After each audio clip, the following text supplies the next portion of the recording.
નમસ્કાર, સરદાર સંદેશ ન્યૂઝમાં આપનું સ્વાગત છે।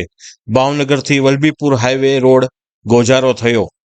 વલભીપુર હાઈવે પર ચમારડી ગામ પાસે આવેલ રાઘવ પેટ્રોલ પંપ નજીક ડબલ સવારીમાં રોડ પર બાઇક સવારી કરી નીકળેલ બે યુવાનોને કોઈ અજાણ્યા વાહન ચાલકે બેફિકરાઈથી પોતાનું વાહન ચલાવી બાઇકને અડફેટે લેતા બંને યુવાનોનું ઘટના સ્થળે મોત નીપજેલ હતું।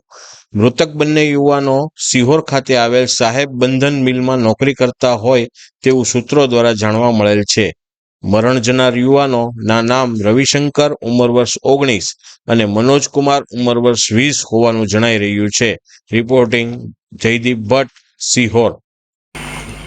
આપની આસપાસ બનતી ઘટનાઓની જાણકારી મેળવવા માટે અમારી ન્યૂઝ ચેનલને સબસ્ક્રાઈબ અને લાઈક કરો, સાથે જ બેલનું બટન પણ દબાવો, જેથી અમારા બ્રેકિંગ સમાચારો આપને મળતા રહે।